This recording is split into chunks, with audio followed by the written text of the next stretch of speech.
Hi welcome back to learners. ഇന്ന് class 8 ഫിസിക്സിലെ വളരെ ഇമ്പോർട്ടൻ്റ് ആയിട്ട് ക്രിസ്മസ് എക്സാമിന് ചോദിക്കാൻ സാധ്യതയുള്ള ഒരു ക്വസ്റ്റ്യനാണ് നമ്മൾ ഡിസ്കസ് ചെയ്യാൻ വേണ്ടി പോകുന്നത്. സോ നമുക്ക് ക്വസ്റ്റ്യനിലേക്ക് കടക്കാം. നിങ്ങളിവിടെ സ്ക്രീനിൽ ഒരു ക്വസ്റ്റ്യൻ കാണുന്നുണ്ട് അല്ലേ? ഈ ഒരു ക്വസ്റ്റ്യൻ സ്ഥിരമായിട്ട് നമ്മളുടെ എക്സാമിന് ചോദിക്കാറുള്ള ടൈപ്പ് ഓഫ് ക്വസ്റ്റ്യൻ ആണ് കേട്ടോ. അപ്പോൾ ഇവിടെ മാഗ്നറ്റിസം എന്ന് പറയുന്ന ചാപ്റ്ററിൽ നിന്നുള്ള വളരെ ഇമ്പോർട്ടൻ്റ് ആയിട്ട് എല്ലാ കുട്ടികൾക്കും അറ്റൻഡ് ചെയ്യാൻ പറ്റുന്ന ഒരു ചോദ്യമാണ്. The magnetic flux lines between two magnetic poles are drawn in the figure. ഇവിടെ രണ്ട് മാഗ്നറ്റുകളാണ്, എ എന്ന് പറഞ്ഞ മാഗ്നറ്റും അതുപോലെ ബി എന്ന് പറഞ്ഞ ഒരു മാഗ്നറ്റും എടുത്തിട്ടുണ്ട് അല്ലേ. ആ രണ്ട് പോളുകൾ അവിടെ കാണിച്ചിട്ടുണ്ട്. Name the poles represented by A and B. എയും ബിയും സൂചിപ്പിക്കുന്ന ധ്രുവങ്ങളെ കുറിച്ചാണ് ചോദിച്ചിരിക്കുന്നത്. അപ്പം മക്കളെ, ഇവിടെ നിങ്ങൾക്കൊരു ഐഡിയ വേണം. ഇവിടെ നിങ്ങൾക്ക് ലഭിക്കേണ്ട ഐഡിയ ഇതാണ്: മാഗ്നറ്റിക് ഫീൽഡ് ലൈനുകൾ എപ്പോഴും നോർത്തിൽ നിന്ന് സൗത്തിലേക്കായിരിക്കും പോകുന്നുണ്ടാവുക. എന്താ ഞാൻ പറഞ്ഞത്?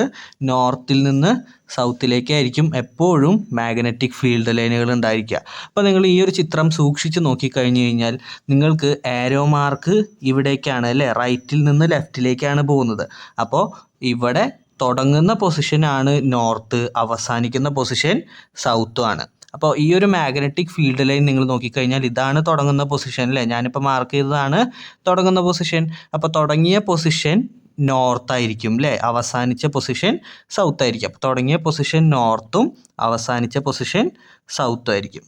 ഓക്കെ, അപ്പോൾ മാഗ്നറ്റിക് ഫീൽഡ് ലൈനുകൾ എപ്പോഴും ട്രാവൽ ചെയ്യുന്നത് നോർത്തിൽ നിന്ന് സൗത്തിലേക്കാണെന്നുള്ളത് നിങ്ങൾ എന്ത് ചെയ്യണം, ഒന്ന് പഠിച്ചു വെക്കേണ്ടതായിട്ടുണ്ട്.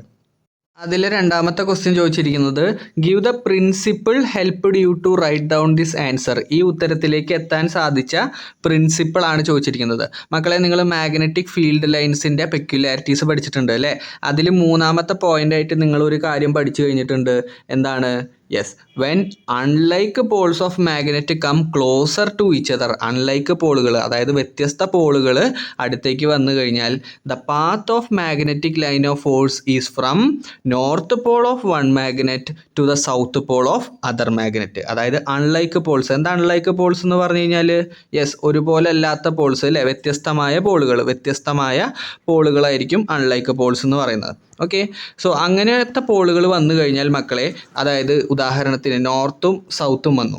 അപ്പോൾ അങ്ങനത്തെ പോളുകൾ വന്നു കഴിഞ്ഞാൽ ഫീൽഡ് ലൈനുകൾ എപ്പോഴും എവിടെ നിന്ന് എവിടേക്കായിരിക്കും? നോർത്ത് പോളിൽ നിന്ന് സൗത്ത് പോളിലേക്കായിരിക്കും കേട്ടോ. ഈ ഒരു കാര്യമാണ് നിങ്ങൾ എന്ത് ചെയ്യേണ്ടത്? യെസ്, സെക്കൻഡ് ഉത്തരമായിട്ട് നിങ്ങൾ എഴുതി കൊടുക്കേണ്ടത്. ഓക്കെ, സോ പെക്യുലാരിറ്റീസിനകത്ത് കൃത്യമായിട്ട് പറയുന്നുണ്ട്, അൺലൈക്ക് പോളുകളാണെങ്കിൽ മാഗ്നറ്റിക് ഫീൽഡ് ലൈനുകൾ നോർത്തിൽ നിന്ന് സൗത്തിലേക്കായിരിക്കും. ഓക്കെ, ക്ലിയർ ആണല്ലോ? യെസ്.